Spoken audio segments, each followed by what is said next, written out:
नमस्कार दोस्तों, स्वागत है, अभिनंदन है एक बार फिर से आप सभी का हमारे YouTube चैनल पर। मैं हूं सुरेंद्र और आपके साथ डिस्कस करने जा रहा हूं आज फिर से राजस्थान ज्योग्राफी के साथ साथ दोस्तों इंडियन ज्योग्राफी का सेशन है वो वापस कंटिन्यू करते हैं दोस्तों। जैसा कि पता है आप सभी को दोस्तों, मैंने राजस्थान ज्योग्राफी की क्लास है वो स्टार्ट कर चुका हूँ और इसके साथ साथ जो इंडियन ज्योग्राफी की सीरीज जो चल रही है उसी को हम कंटिन्यू करने जा रहे हैं। तो दोस्तों, जिसने भी अब तक के जो सेशन है उसने नहीं देखा है, प्लेलिस्ट में जाके देख लीजिएगा दोस्तों। तो अब से 4 बजे आपको डेली शाम को ये जो सेशन है वो आपको यूट्यूब पर अवेलेबल हो जाएगा। चलिए दोस्तों, आज हम बात करने वाले हैं भारत के जो भौतिक प्रदेश है उस भौतिक प्रदेशों में दोस्तों हमारा ये जो मैदानी प्रदेश है, उत्तर का विशाल मैदानी प्रदेश है, उसके अंतर्गत दोस्तों हमने इसके वर्गीकरण के बारे में देखा था। सामान्य वर्गीकरण के अनुसार दोस्तों ये राजस्थान का मैदान, सतलज का मैदान, इसी प्रकार से दोस्तों गंगा का मैदान और फिर ये ब्रह्मपुत्र का मैदान, इस प्रकार से दोस्तों इसे 4 मैदानी प्रदेशों के अंतर्गत वर्गीकृत किया जाता है, जिसके बारे में हम ऑलरेडी चर्चा कर चुके हैं। इसके बाद में दोस्तों इस मैदानी प्रदेश को संरचना के आधार पर 4 और भागों में डिवाइड किया जाता है। संरचना का मतलब क्या होता है दोस्तों, यहाँ से ये देखिएगा हिमालय के जो ये पदेन भाग है, इस हिमालय के पदेन भागों से जैसे ही रिवर या नदी का अफवाह तंत्र प्रारंभ होता है, नदी धीरे धीरे यहाँ से प्रवाहित होने लगती है। तो दोस्तों ये धीरे धीरे प्रवाहित होती होती समतल भाग में आती है। तो जिस प्रकार से ये समतल भाग में सबसे पहले दोस्तों ये हमारे जो पहाड़ी क्षेत्र है, पर्वतीय क्षेत्र है, वहां पर आती है। उसके बाद में धीरे धीरे दोस्तों ये जमीनी या सतह पहाड़ पर आती है। उसके बाद में दोस्तों ये अवसादों को लेकर अवसाद को एक थोड़े से दूर विस्थापित कर देती है। इस प्रकार की अलग अलग जो संरचना का निर्माण करती है, इस संरचना के अकॉर्डिंग दोस्तों इसे अलग अलग नामों से जाना जाता है। भाबर, तराई, खादर और बांगर। दोस्तों इन चारों जो भाग है, इस चारों भागों के बारे में हम आज अध्ययन करने वाले हैं। चलिए दोस्तों स्टार्ट करते हैं आज का ये सेशन। जल्दी से मेरे साथ जुड़ जाइएगा और जो भी सेशन में आ चुके हैं एक बार लाइक और कमेंट करके बता दीजिएगा दोस्तों। साथ साथ में नोट्स ओपन करके रखिएगा, नोट्स में पॉइंट लिखते जाइएगा, काफी इंपॉर्टेंट सेशन ये है। तो दोस्तों हम फिजिकल फीचर्स के बारे में, फिजिकल डिविजन्स के बारे में चर्चा कर रहे थे। फर्स्ट पार्ट था हिमालय, वो कंप्लीट हो चुका है। सेकंड पार्ट हमारा चल रहा है, यूनिट सेकंड। फर्स्ट यूनिट थी दोस्तों भारत का जो जनरल इंट्रोडक्शन है वो हम कर चुके हैं। सेकंड यूनिट हमारी चल रही है। इसके बाद में दोस्तों टॉपिक की बात करें तो हमारा जो ये टॉपिक है, ये टॉपिक करंटली हम कर रहे हैं, जिसके अंतर्गत दोस्तों हम चर्चा कर रहे हैं इसके बारे में, नॉर्थर्न प्लेन्स के बारे में। दोस्तों यहाँ से आप मेरे टेलीग्राम चैनल के साथ कनेक्टेड हो सकते हो, जहां से आपको कंप्लीट जो पीडीएफ नोट्स है वो नोट्स अवेलेबल हो जाएंगे। और मेरे साथ दोस्तों जो भी आपके साथ कोई भी इश्यूज है या फिर किसी भी चीज के बारे में आपको नोट्स को बारे में पूछना है तो आप मेरे साथ यहाँ से कनेक्ट हो सकते हो। हाँ, इसी के साथ दोस्तों डेली मेरी क्लास होती है अन अकेडमी पर। उसका टाइम अब चेंज कर दिया है, 11:30 बजे आपको डेली क्लास मिलेगी, जिसमें हम आर्ट एंड कल्चर और राजस्थान हिस्ट्री के बारे में चर्चा कर रहे हैं। उसी के साथ दोस्तों शाम को अन अकेडमी पर ही आपको 9:30 बजे मेरी क्लास मिलेगी, जहां पर हम राजस्थान ज्योग्राफी के बारे में चर्चा करेंगे। दोस्तों अन अकेडमी प्लस का सब्सक्रिप्शन लेने के लिए आपको मेरे रेफरल कोड सुरेंद्र सिंह जावा को यूज कर सकते हो, जहां से दोस्तों इंस्टेंट आपको 10% का डिस्काउंट मिल जाएगा। चलिए दोस्तों, बातें काफी हो चुकी है, बात करते हैं टॉपिक के बारे में। टॉपिक है हमारा उत्तर के विशाल मैदान के बारे में। दोस्तों ये उत्तर के विशाल मैदान में हमारा राजस्थान का मैदान है, उसके बाद में सतलज का मैदान, ये दोस्तों हमारा गंगा का मैदान है, और ये है मुख्य रूप से असम से फैला हुआ ब्रह्मपुत्र का मैदान। तो दोस्तों ये नदियों के आधार पर जो मैदानी भागों का विस्तार है या फिर मैदानी भागों का वर्गीकरण है, इसके बारे में हमने चर्चा कर ली थी दोस्तों। इसी सीरीज को आगे बढ़ाते हुए दोस्तों अब हम इसके बारे में जो इसके और भाग है उसको किस प्रकार से समझा जा सकता है उसके बारे में चर्चा करेंगे। तो यहाँ पे देखिएगा दोस्तों, ये जो संरचना है, स्ट्रक्चर का निर्माण होता है, उस संरचना के आधार पर जो उत्तर के विशाल मैदान है, मैदानी प्रदेश है, उसको विभाजित किया जाता है 4 भागों में। तो ये 4 भाग कौन कौन से इसके बारे में देखिएगा दोस्तों। ये है हमारा उत्तर भारत का जो हिमालयन पर्वतीय प्रदेश है यहाँ पर। इसके बाद में दोस्तों जैसे ही यहाँ से नदी का उद्गम होता है, नदी के उद्गम के बाद में दोस्तों इनिशियल पार्ट में यहाँ पर जो पर्वतीय प्रदेश, उस पर्वतीय प्रदेश में यहाँ पर देखिएगा ये कंकड़ पत्थर है, यहाँ पर नदी प्रवाहित होती है, इसके दोस्तों भाबर के नाम से जाना जाता है। उसके बाद में, इसके बाद में दोस्तों ब्रीफ इंट्रोडक्शन हम करेंगे। अब इस डायग्राम के माध्यम से आप एक बार समझने की कोशिश कीजिएगा, फिर दोस्तों हम वापस इसके डिटेल्स के बारे में समझेंगे। तो यहाँ पे देखिएगा दोस्तों, जैसे ही हिमालयन पर्वतीय प्रदेश से या फिर हिमालय के पदेन क्षेत्र से नदी का उद्गम होता है, उद्गम होने के बाद में ये जो कंकड़ पत्थर है यहाँ पर नदी आती है। आने के बाद में दोस्तों जैसे ही ये नदी दिखने लगती है उसे तराई क्षेत्र कहते हैं। और दोस्तों यहाँ पर दोस्तों जैसे ही नदी आगे प्रवाहित होती है, प्रवाहित होने के बाद में ये दोस्तों मैदानी भागों में नदी प्रवाहित होती है, और नदी घाटी वाले क्षेत्र में दोस्तों जैसे ही नदी का फ्लो होता है, तो यहाँ पर दोस्तों ये जो नए अवसाद है, यहाँ पर नए अवसाद आते हैं। और दोस्तों यहाँ पर जो पुराना अवसाद है, नदी के फ्लो के कारण ये अवसाद दोस्तों नदी के जो भाग है उस भाग से थोड़े से बाहर जाके थोड़े से दूर साइड में एकत्रित हो जाते हैं, जिसे बांगर के नाम से जाना जाता है, और नए अवसाद को खादर के नाम से जाना जाता है। यह डायग्राम है दोस्तों, एक डायग्राम और लेके मैं आपको और एक्सप्लेन करना चाहूंगा, चीजें और क्लियर हो जाएगी। यहाँ पे देखिएगा दोस्तों, इस फोटो के माध्यम से समझिएगा। जैसे ये नदी का प्रवाह होता है, ये पर्वतीय क्षेत्र है, इसमें नदी आती है, नदी आने के बाद में देखिए दोस्तों ये नदी का फ्लो है। तो जैसे ही वर्षा ऋतु में या फिर बाढ़ आती है, वर्षा या फिर बाढ़ के कारण दोस्तों क्या होता है, ये जो बाग है ये बाग थोड़ा सा ऐसे साइड में चले जाते हैं, थोड़े से इधर एकत्रित हो जाते हैं। इसी कंकड़ युक्त भाग को दोस्तों बांगर के नाम से जाना जाता है। वही दोस्तों ये नए जो अवसाद होते हैं, नया अवसाद दोस्तों ये फोटो में थोड़ा सा कम दिख रहा है, बाकी इसका जो चौड़ाई होती है, इसकी चौड़ाई काफी दूर तक ये चौड़ाई फैली हुई होती है। एक एक पॉइंट के बारे में डिस्कस करेंगे, तब और चर्चा करके आपको एक्सप्लेन हो जाएगा। पीडीएफ के लिए आप यहाँ से मेरे साथ संपर्क कर सकते हो। फोटो को अच्छे से समझने की कोशिश कीजिएगा दोस्तों। जैसे ही नदी हिमालयन क्षेत्र से नदी निकलती है, निकलने के बाद जैसे जैसे इसमें बाढ़ आती है या फिर मानसून के समय दोस्तों इसका जो फ्लो होता है, नदी में पानी का फ्लो बढ़ जाता है। नदी में फ्लो बढ़ने के कारण दोस्तों जैसे इसका कंकड़ पत्थर या अवशेष है, उसके कारण दोस्तों फ्लो तेज होता है, तो ये साइड में अवसाद जमा हो जाते हैं। यहाँ पे देखिएगा दोस्तों ये कंकड़ पत्थर इस प्रकार से साइड में जमा हो जाते हैं। अब दोस्तों इन चारों भागों के बारे में, एक एक भाग के बारे में चर्चा करते हैं। सबसे पहले हम बात करते हैं बाबर के मैदान के बारे में। बाबर के मैदान क्या होते हैं दोस्तों, ये देखिएगा हमारा हिमालयन पर्वतीय प्रदेश है। यहाँ पर जो हिमालयन पर्वतीय प्रदेश से नदी निकलती है, नदी निकलने के बाद में सबसे पहले जो ये क्षेत्र आता है हिमालय का पदेन क्षेत्र, यहाँ पर दोस्तों ये जो 8 से लेके 15 किलोमीटर चौड़ाई वाला जो पट्टीनुमा क्षेत्र का निर्माण करते हैं, इसे पट्टीनुमा क्षेत्र को बाबर के नाम से जाना जाता है। दोस्तों इसमें क्या होता है, सबसे ज्यादा पथरीला जो क्षेत्र होता है उस पथरीला क्षेत्र का निर्माण होता है, और इस प्रकार की दोस्तों एक संरचना बनती है, ये पट्टीनुमा संरचना का निर्माण होता है लगातार। इसकी जो चौड़ाई होती है दोस्तों, इसकी चौड़ाई लगभग 8 से लेके 15 किलोमीटर तक चौड़ाई होती है। इससे प्रथम जो मैदानी प्रदेश है, बड़े अवसाद युक्त मैदानी प्रदेश को दोस्तों बाबर के नाम से जाना जाता है। ये मुख्य रूप से दोस्तों हमारे यहाँ पर जो हिमालयन क्षेत्र है, इस हिमालयन क्षेत्र से स्टार्ट होकर दोस्तों ये हमारा अरुणाचल प्रदेश वाला भाग है, यहाँ तक इसका विस्तार मिलता है। ठीक है, इसकी जो चौड़ाई है इस प्रकार से बात करें दोस्तों 8 से लेके 15 या 16 किलोमीटर के लगभग इसकी चौड़ाई मिलती है। और इस क्षेत्र में दोस्तों जो नदी के अवसाद है या फिर जो भी सेडिमेंट्स है, उस सेडिमेंट्स के जो आकार होते हैं वो आकार थोड़ा सा बड़ा होता है, जिसके कारण दोस्तों ये जो नदी है इसके नीचे आके रुक जाती है, और नदी नीचे आने के कारण दोस्तों ये जो नदी वाला क्षेत्र है वो अदृश्य हो जाती है। ध्यान रखिएगा दोस्तों, इस क्षेत्र में नदियों के द्वारा बड़े अवसाद के नीचे होने के कारण क्या होती है, यहाँ पर देखिए बड़े बड़े अवसाद है और नदी इसके नीचे प्रवाहित होती है।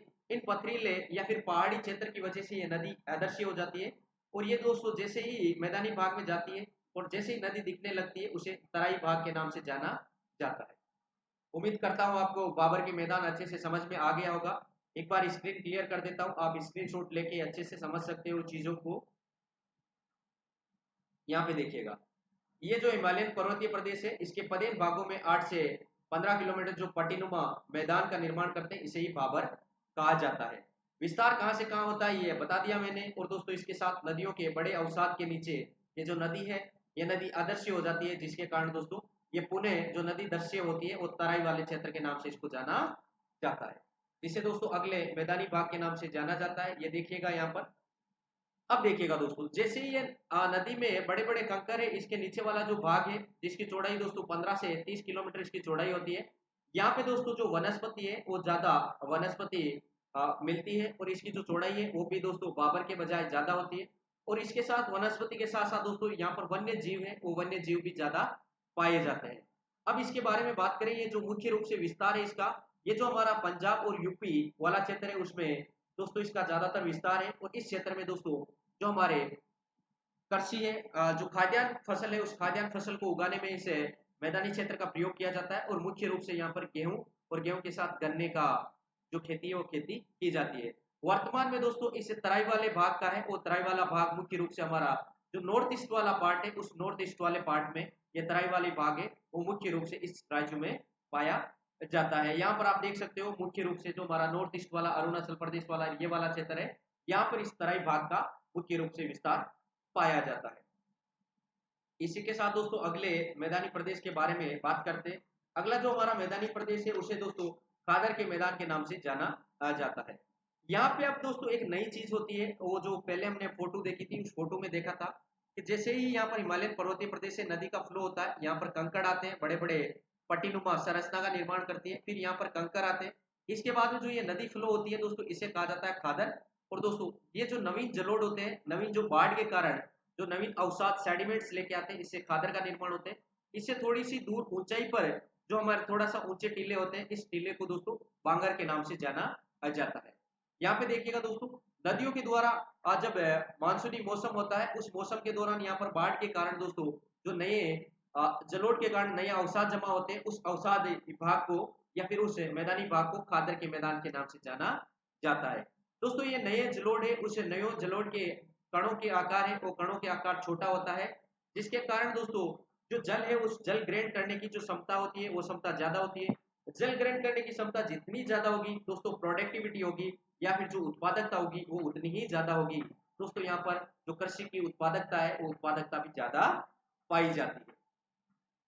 ये था दोस्तों खादर। खादर के बाद में अगला जो हमारा मैदानी प्रदेश आता है, चौथा मैदानी प्रदेश, जिसे बांगर के नाम से जाना जाता है।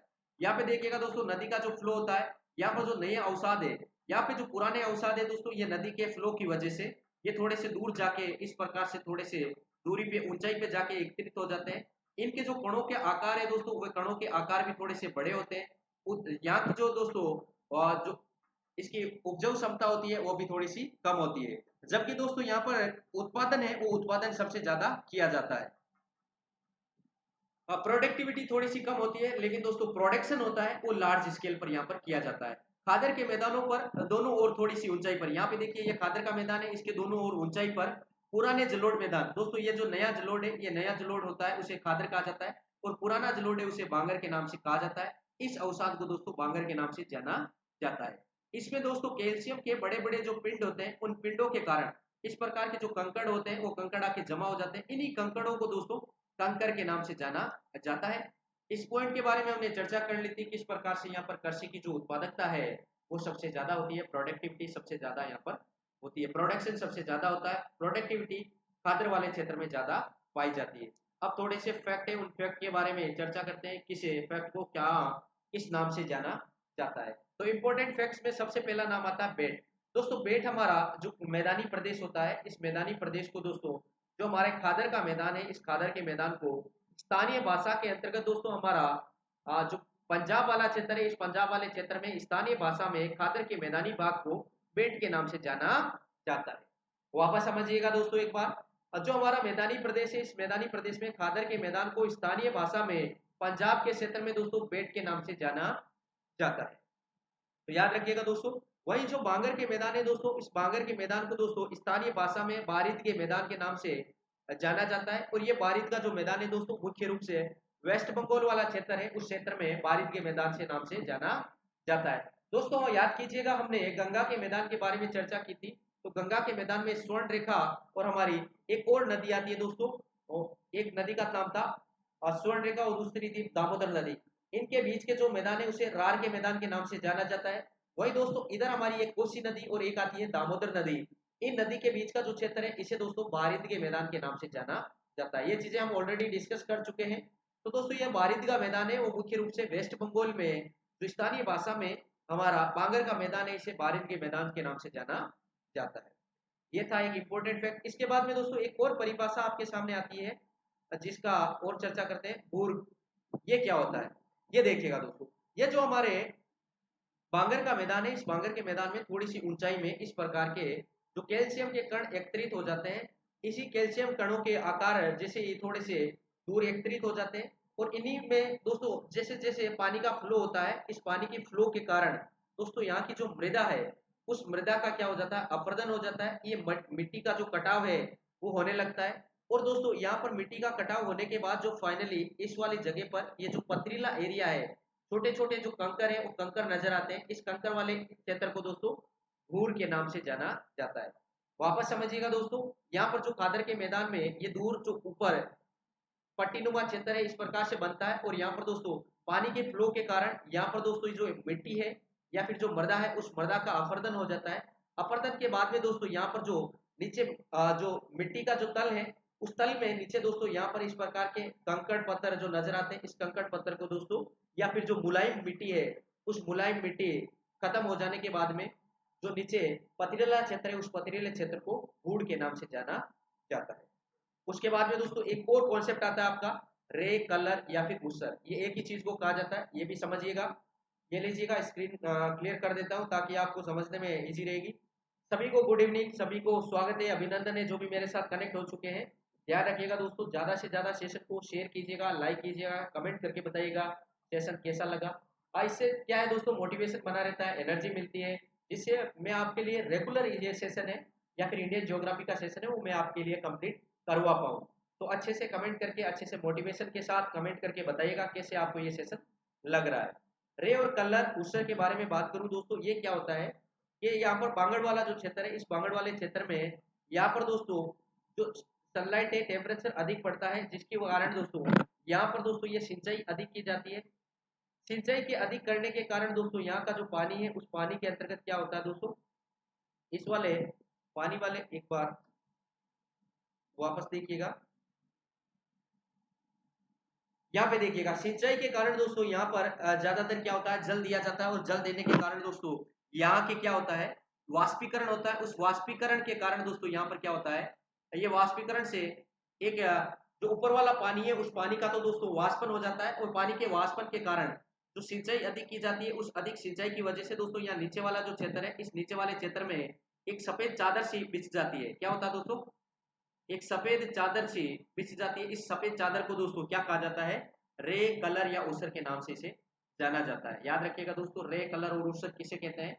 अधिक सिंचाई करने के कारण दोस्तों, सिंचाई के कारण या वाष्पीकरण के कारण ये जल है ऊपर उठ जाता है और नीचे दोस्तों नमक की चादर से एक सफेद चादर से बिछ जाती है। इस सफेद चादर को दोस्तों रे, कलर या ऊसर के नाम से जाना जाता है। ध्यान रखिएगा दोस्तों। इसी के साथ दोस्तों इसे मैदानी प्रदेश के महत्व के बारे में देखें, किस प्रकार से इसका महत्व होता है। तो दोस्तों यहाँ पर एक तो जनघनत्व सबसे ज्यादा है, दूसरे खाद्यान्न फसलों का उत्पादन ज्यादा किया जाता है, कॉमर्शियल उत्पादन ज्यादा किया जाता है। तो इस प्रकार से दोस्तों इस क्षेत्र का जो महत्व है, एग्रीकल्चर सेक्टर में इसका ज्यादा महत्व है। इसके साथ साथ दोस्तों जनघनत्व है वो ज्यादा होता है, जिसके कारण दोस्तों किसानों के लिए ये जो जगह है वो ज्यादा महत्वपूर्ण मानी जाती है। इसके साथ साथ दोस्तों यहाँ पर जल की उपलब्धता है, जिसके कारण ये जो औद्योगिक क्षेत्र है उस औद्योगिक क्षेत्र के कारण दोस्तों इसका जो महत्व है वो ज्यादा होता है। इसके साथ साथ दोस्तों यहाँ पर ये दोस्तों इस प्रकार से ज्यादा वनस्पति पाई जाती है, ज्यादा हमारे उत्पादन होता है, जिसके कारण दोस्तों यहाँ पर सघन परिवहन क्षेत्र है वो सघन परिवहन क्षेत्र पाया जाता है। सघन परिवहन क्षेत्र के साथ दोस्तों यहाँ पर जल की मात्रा है वो प्रचुर मात्रा में जल की मात्रा पाई जाती है। इसके साथ साथ दोस्तों जल परिवहन क्षेत्र है वो भी अच्छे से यहाँ पर जल परिवहन क्षेत्र का विकास किया गया है। इसके साथ साथ दोस्तों यहाँ पर जो मृदा है वो कांप मृदा पाई जाती है, जो एक उपजाऊ मृदा है, जिसकी वजह से यहाँ पर उत्पादन है वो उत्पादन भी अधिक पाया जाता है। जल की प्रचुर मात्रा, इसकी वजह से भी दोस्तों यहाँ पर उत्पादन अधिक पाया जाता है। औद्योगिक क्षेत्र है, औद्योगिक क्षेत्र का यहाँ पर ज्यादा विकास किया गया है, जिसके कारण यहाँ पर व्यापारिक केंद्र है वो व्यापारिक केंद्र भी ज्यादा विकसित किए गए हैं। ध्यान रखिएगा ये सारे के सारे महत्व है हमारे उत्तर के विशाल मैदान के। पीडीएफ के लिए यहाँ से आप मेरे साथ संपर्क कर सकते हो दोस्तों। क्लासों के बारे में मैं ऑलरेडी बता चुका हूँ। अनअकैडमी प्लेटफॉर्म पे आज मुझे इस नाम से सर्च करके फॉलो कर सकते हो। यहाँ से आप मेरे को सर्च करके अनअकैडमी के साथ साथ टेलीग्राम पे मुझे फॉलो कर सकते हो। यहाँ से आप मेरे से कॉन्टेक्ट कर सकते हो। और दोस्तों बार बार मैं बता रहा हूँ, मेरे रेफरल कोड सुरेंद्र सिंह जावा को यूज करके अनअकैडमी प्लस कोर्स के लिए आप मेरे से 10% का डिस्काउंट ले सकते हो। दोस्तों प्लस पर मेरी क्लास स्टार्ट हो रही है, जहाँ पर मैं कंप्लीट राजस्थान जीके के बारे में चर्चा करने वाला हूँ। दोस्तों 100 और 1000 बार पढ़ने के बजाय मेरा एक ही आपके लिए सजेशन है, एक ही मेरे पास से आपकी एक ही राय है कि दोस्तों एक बार पढ़िएगा, अच्छे से पढ़िएगा।